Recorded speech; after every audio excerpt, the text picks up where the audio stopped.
What's good, Chiefs Kingdom, and welcome back to the... Wait, pause that. We're gonna flip the script a little bit. If you haven't noticed, this is not the Water Boys no more. We're gonna come in soon. Welcome to the Kingdom Connect channel. As you already know, we're keeping it the same. The name just changed up. I wanted to, get in tune with Chiefs Kingdom. We are always going to be up to date on the latest Kansas City Chiefs news and rumors that you do not want to miss out on. So for all you old subscribers and who have been since me with day one, we got a new change of pace. And as for the new subscribers, please do subscribe. You won't miss out on anything Kansas City Chief related. And with that, let's jump right into this draft recap and hand out some report cards.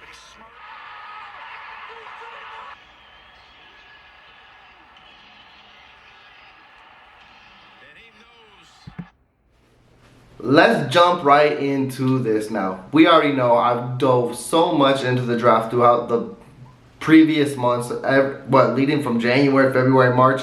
That's all we've been talking about. We recapped it a little bit live. I recapped it a little bit afterwards. Now we have some time to sit, dwell on it, and not even really dwell. That's a negative word to use, but sit and sit back and relax and enjoy the number one, I think, draft grade that anyone has had in the league. Now, the Jets had a really good draft. The Lions had a really good draft, so and so. But when KC's a top contender and they come out swinging, you gotta love a draft like this. So what we're gonna do today, I'm going to grade basically an A to F rating on every player that the Kansas City Chiefs selected. Now, this will also pertain to, position-wise, whether they were worth the pick at that value in that round, etc. Things like that. And also, like I said, it gave us a few days to, actually look in depth in this draft, because initial reactions, they can either be really good or they can be sky high. Well, now we are in our right sense of mind, so let's talk about it. In round one, as you guys do know, we took Trent McDuffie, and after a few days sitting on it, I still think this is a solid grading. I think this is an A, like A. I'm going to keep it as an A. The reason I'm not going to go A+ is because I'm with some Chiefs Kingdom too. Jermaine Johnson was on the board. We could have traded up and we could have got him, but cornerback was a huge need for Chiefs, so it might have been the number one need. And when you get one of the top three cornerbacks in this draft, I can't argue it. And he's going to be a day one starter too. Can't argue it. Now, would Jermaine Johnson be a day one starter? Yes, he would. But the secondary, I don't know. There's huge holes. Like, your veteran presence are the likes of L'Jarius Sneed and Rashad Fenton, which are underdogs. Everyone counts them out. But now that we dive more into this, and we got reports that Fenton has a hurt shoulder and he's recovering and should be able to go, but we're not quite sure, that lets you know why KC went heavy on cornerbacks in this draft too. But Trent McDuffie, I think he's a solid player, because no one in Chiefs Kingdom thought that McDuffie would be a Chief, and KC traded up to get him. I think he's going to be a solidified starter in KC for 5 to 8 years, because cornerbacks are iffy. You never know when they get traded or when they go down, but he will be a good solidified starter for 5 to 8 years. That's what I'm going to bank on. Now it's George Karlaftis' turn to come to the principal's office and get his grade, and honestly, what I think it is, I think it's A+. Now, again, I think this has a lot to tie into with the Trent McDuffie thing that happened, because we were all pissed. Because none of us thought Trent McDuffie was the reason we traded up for, and definitely with Jermaine Johnson I was on the board. What do the Chiefs do? They go back-to-back in defense, and then they get a solid pass rusher and George Karlaftis. You got to give it an A+. This was a guy before pre-draft, pre-combine, who was going to be a top 10 pick, and then of course he slid down boards because sack production wasn't there. He wasn't meeting, I don't want to say the hype, but I'll stick with the hype standards of some NFL scouts and things like that.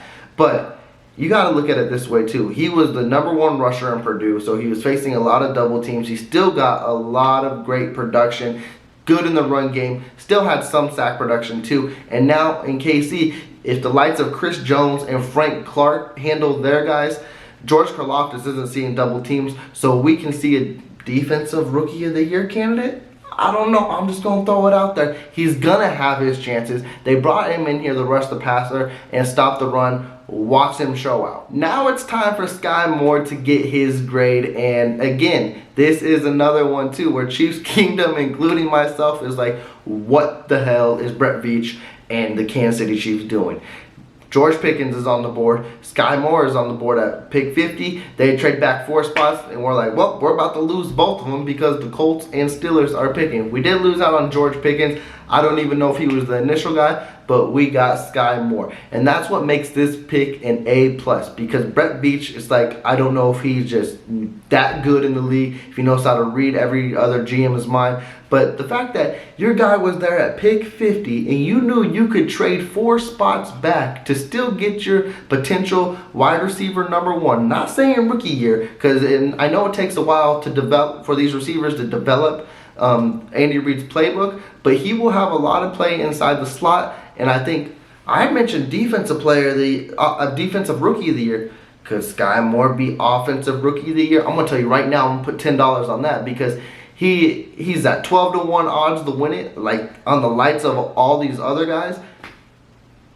He could be a number 1 receiver in KC right away. Like I said, I don't know how that'll pan out because it takes a while to grasp Coach Reid's playbook, but if he does, woo, we might have a defensive rookie of the year and offensive rookie of the year. I'm just saying, that draft has been this good so far. Now we have another pick in round 2. We selected safety out of Cincinnati, Bryan Cook. I'm going to give this a B. So it does fill a need, but I don't think it filled a huge need also, because we had lights of whether you wanted to go for another cornerback earlier, pass rusher, wide receiver, you mentioned it, or even if you want to go for a linebacker later. But of course, we're going to jump into that also because we did get a linebacker. But Bryan Cook too, I just feel like maybe you could have got him in the 3rd round, but also he's a solid safety, and I think he fits what Kansas City is trying to bring to this defense, which is physicality. And also too, he'll be your 3rd safety when you got a Justin Reid, and now you got a Juan Thornhill and Bryan Cook. I like the pick.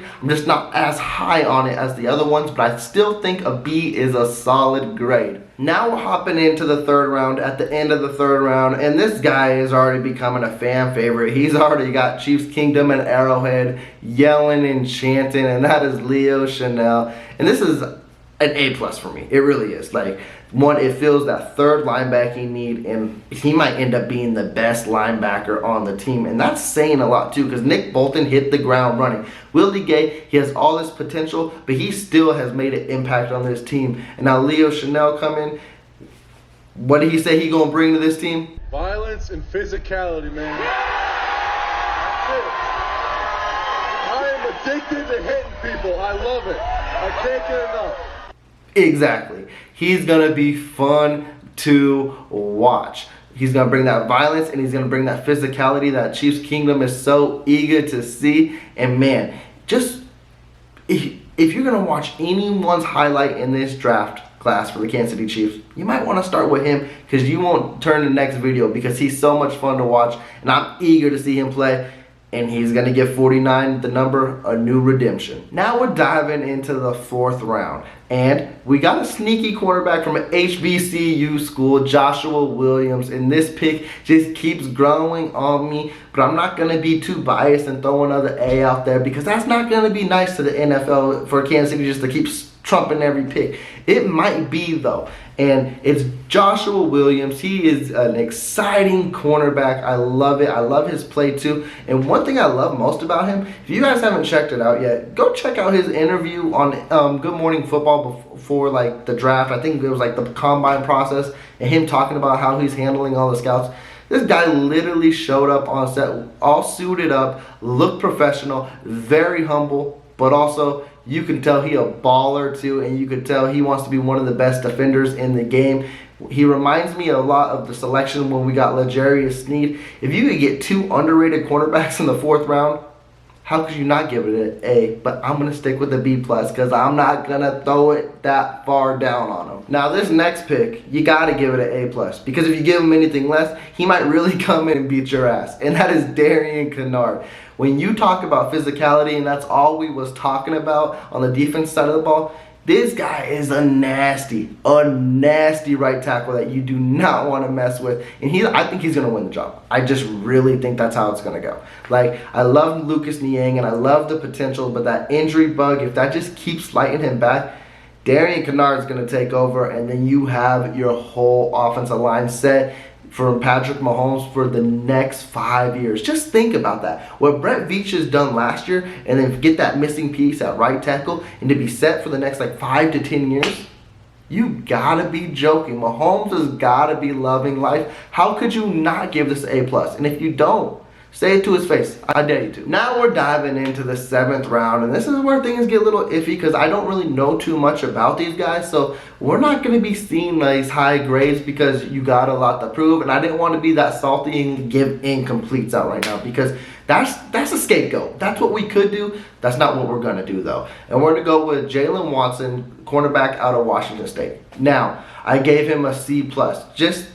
I don't really know too much about him. I get it. It does fill a hole. It does fill depth. But then when you see what the Chiefs have done when they just keep throwing cornerbacks and cornerbacks and cornerbacks in here too, I think he's going to be, only way he's going to get on this team, like I can't see him being a potential cut.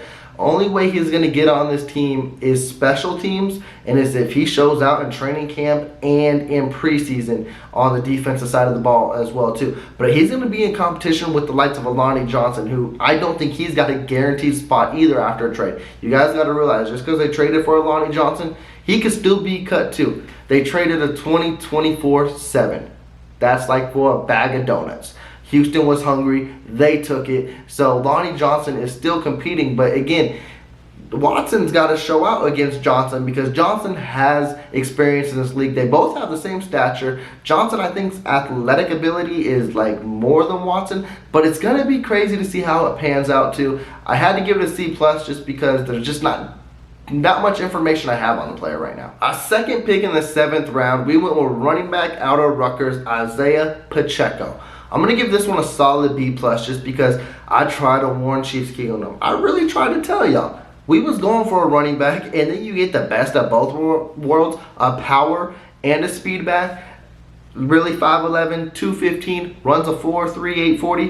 Whew. Now he's going to be in competition. We got Darian Kinnard, which I'm going to also mention. I'm going to get an undrafted video out for you guys, probably on Friday, just so we don't miss out on any of that too. Maybe my top 3 or 5 favorite undrafted free agents that Kansas City signed, because they did sign some good ones. But Darian Kinnard, you got Isaiah Pacheco, you got the lights of already of a Ronald Jones and a CEH, and we still don't know. A Jerick McKinnon can be up in the air, and then also Derek Gore. You got maybe a Darrell Williams. Who knows? He's going to be in a fight, but he said he's ready to take a grown man's job. So let's see if he's really ready. I'm going to give it a B+ because I love the attitude. I love what he could bring to this team too. So it's going to be interesting to see. And to cap off this draft grading and give out my final report card, it's going to go to Nazeeh Johnson.